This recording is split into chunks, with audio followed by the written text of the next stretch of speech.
ကဲညီကိုတို့အတွက်ဒီလိုအင်ဂျင်တွေကျွန်တော်တို့မြန်မြန်မလစ်သွားအောင်ဘာတွေဆောင်မလဲပေါ့နော်ကျွန်တော်ချက်ချင်းပြပေးမယ်အဓိကအင်ဂျင်လုံးကိုစတင်ဖြတ်သီးတာဒီကလပ်ပုံနေမပိုင်ကလပ်ပြပဲပေါ့နော်ကျွန်တော်ဒီဟိုနာကမစီးတတ်တာဖြစ်ဖြစ်သူ့ရဲ့ကလပ်ပြရဲ့တက်တန်းတစ်ခုကြာတာဖြစ်သူရဲ့ကလပ်ပြမှာပါတဲ့အမှုံမွားတွေကကလပ်ပြကြီးကျွေးပြီးတော့အမှုံမွားတွေကကြောင်းဒီပေါ့နော်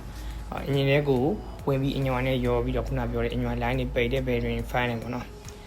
ပြောချင်တာကအင်ဂျင်ဝိုင်းလဲခုနပြောလို့အပြင် filter နဲ့တင်လဲယုံနဲ့အင်ဂျင်ဝိုင်းလဲယုံအပြင် filter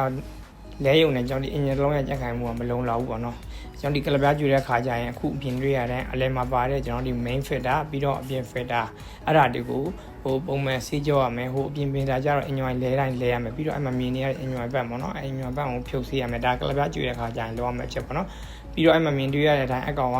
ဒါလည်း filter တစ်မျိုးပဲဒီကောင်ကြောင့်အင်ဂျင်ဝိုင်းကိုကျွန်တော်တို့ခြေနဲ့ပြန်အေးခံတဲ့စနစ်ပေါ့နော်အဲ့ကောင်လေးကိုလည်းပုံမှန်ဖြုတ်ဆေးပေးရမယ်ပေါ့မဆေးပြင်အကောင်ကဂျားထဲမှာပိတ်နေတယ်ပေါ့နော်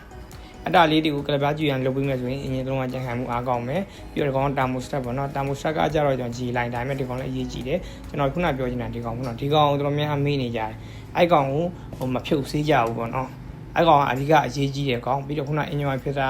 ပြီးတော့ main filter ပြီးတော့ engine ဘန်အဲ့ဒါတွေကိုကလပ်ပြကျွေးတယ်လုံးဝမဖြစ်မနေဆေးပါပေါ့အဲ့လိုဆေးခြင်းဖြစ်ပေါ့နော်ကျွန်တော်တို့ဒီ engine ကြက်ခိုင်မှုအရင်ကောင်းပါတယ်အားလုံးကျေးဇူးတင်ပါတယ်